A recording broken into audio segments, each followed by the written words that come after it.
The air was thick with tension in the dimly lit office of the Anti-Terrorism Department. Brigadier General Jalal, a man whose presence commanded respect, greeted Major Saif with a warmth that barely masked the gravity of the situation. "Welcome, Pasha. We're honored you've come, though I apologize for dragging you all the way here," Jalal said, his voice steady but laced with urgency. Saif, a seasoned officer with a reputation for relentless pursuit, nodded. His file, which Jalal had just reviewed, was a testament to his brilliancy, a career marked by sacrifices that had cost him dearly, including his eyesight and much of his personal life. "I'm here to close this case for good," Saif replied, his tone resolute.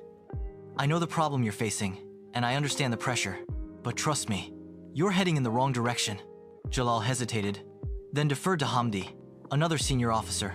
"Saif, I need to speak with you privately to explain the full scope of this," Hamdi said, motioning toward his office.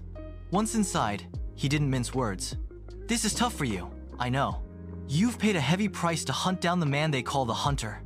Your career, your vision, your life, it's all been affected. It's only natural you'd want him dead, or feel like everything you've done was for nothing. But if he's still alive, committing these crimes, walking away now would be a mistake." Saif's jaw tightened. "I saw him die, Hamdi, right in front of me." Hamdi leaned forward. "And you confirmed the mark yourself, didn't you? But what if someone's mimicking him? If that's true, it's either someone who knows him or worked with him. That means we might have to reopen the case." Their conversation was interrupted by the arrival of Tariq, a brash young officer whose arrogance grated on Saif. Tariq apologized for earlier remarks, but quickly pivoted to business, revealing he'd be part of the team assisting Saif. Saif's response was curt. "That's not happening. You have your case, and I'm ready to work on anything else, with anyone else. This discussion is over." The room fell silent, the weight of Saif's words settling like dust. Major Majid, who led the investigation team, introduced himself to Saif with a mix of admiration and familiarity. "I've heard so much about you. It feels like we're old friends," Majid said, attempting to lighten the mood. He tasked Saif with sketching the criminal's fascia task Saif had performed countless times during his 11 years of service. "This is the most dangerous criminal Egypt has ever seen," Majid warned. "It's the most important sketch of your life. Focus on the details." As Saif began to recount his story, the room grew still. His voice, steady but haunted, carried the weight of 7 years of pursuit. "7 years ago, everything changed," he began. "I was a fresh captain in the Criminal Investigations Department, eager to prove myself. Then came the first case, a body so expertly butchered. It was clear the killer knew exactly what he was doing. No evidence, no trace. From the moment I saw that corpse, I knew we were dealing with something unprecedented." Saif's early career had been defined by that case. His analysis of the crime scene was so precise that when the coroner's report confirmed every detail, he became a star in the department. But the investigation's outcome left him uneasy.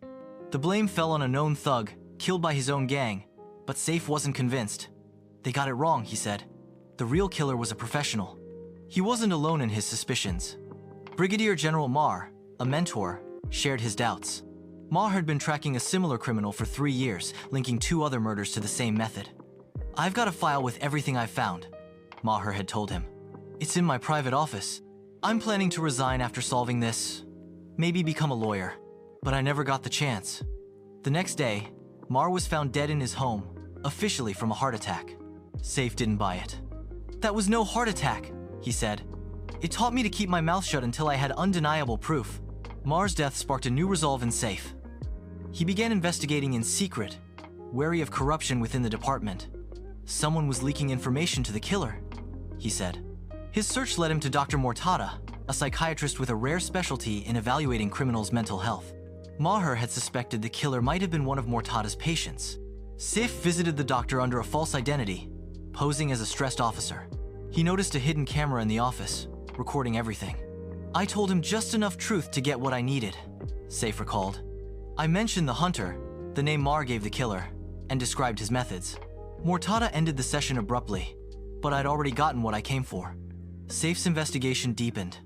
He discovered 3 missing patient files from Mortada's office, names listed in Mar's notes. But before he could pursue them, Mortada was murdered in a manner identical to the earlier killings. "Same angle, same style," Saif said. The killer was looking for those files. Saif kept his visit to Mortada a secret, knowing it could compromise everything. He searched the doctor's home after the police left, finding a key that didn't open anything yet. The trail led to a nurse who'd worked for Mortada. Under pressure, she revealed the doctor's side business, trafficking addictive psychiatric drugs. He wasn't innocent, Saif said. Maybe he didn't deserve to die, but he had a dark side. The nurse didn't know about the missing files, but her information painted a fuller picture of Mortada's world. Saif's obsession grew. He worked alone, avoiding official channels to protect his leads. I didn't trust anyone, he admitted. His investigation pointed to a patient named Ayad Salama, but the name felt like a puzzle.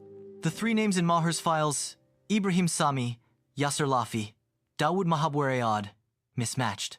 Then I realized they weren't real. They were composites, drawn from Mortada's family members, even his son's dog. Together, they formed Ayad Salama. It was a code, a password.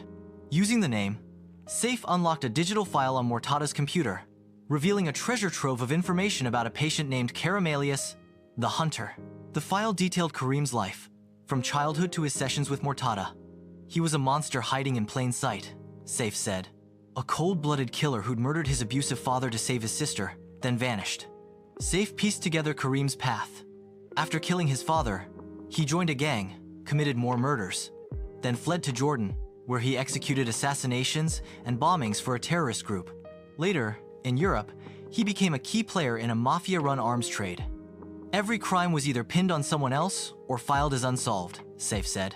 If we caught him, Interpol would send us a thank you note. Saif's pursuit brought him too close. The hunter sensed the net tightening and sent a chilling message. A pig's heart and a knife delivered to Saif's home. He was taunting me, Saif said. He knew I was coming. Days later, tragedy struck.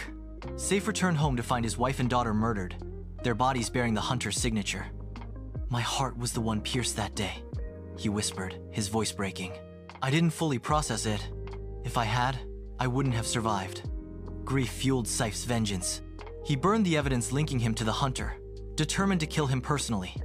I didn't care about justice anymore, he admitted. I wanted him to beg for mercy. Saif resumed his work, setting 3 goals. Stay ahead of everyone, ensure the hunter didn't vanish, and find the mole feeding him information. Suspecting corruption, Saif planted a trap. He submitted fake evidence to the department's archive, claiming it contained the hunter's photo. When it disappeared, he knew he'd caught someone. The trail led to Captain Salah Majdi, a corrupt officer with ties to a dancer's apartment where he hid the stolen evidence. Saif confronted him there, but Salah was unrepentant. I'm protecting my family, Salah said. You do the same. You think you're forced into this? Saif spat. You call your filth something noble to sleep at night. There's no going back for you. Salah offered to help, but Saif saw through him. You don't know the hunter. You're just a pawn in his game. Desperate, Salah took his own life, believing it would protect his family from the hunter's wrath. His death didn't move me, Saif said. My heart was already dead. Saif took Salah's phone, tracing a single international number. He knew the hunter wouldn't use it again, but it confirmed the killer's reach. The case expanded to arms trafficking after another murder tied to the hunter. Saif's investigation revealed the hunter had monopolized Egypt's black market arms trade, eliminating rivals like Marjan Abdelaziz, a smuggler killed in a mall. When police arrested Bassem Alawadi, a smuggler carrying weapons matching the hunter's profile, Saif saw an opportunity. He proposed releasing Bassem to lure the hunter out, knowing the killer would try to silence him. I knew exactly what he'd do, Saif said. The plan worked almost. Bassem was attacked and nearly killed, but survived long enough to confirm the hunter's presence. Saif staged Bassem's death, leaking the news to draw the hunter into the open. I knew he'd come, Saif said. He couldn't resist.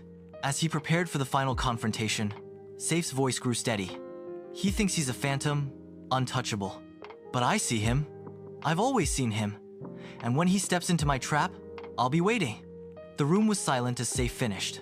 His story wasn't just a case file, it was a life defined by loss, vengeance, and an unyielding hunt for a killer who'd taken everything. The officers exchanged glances, knowing the battle wasn't over. The hunter was still out there, and Saif was ready to end it, no matter the cost.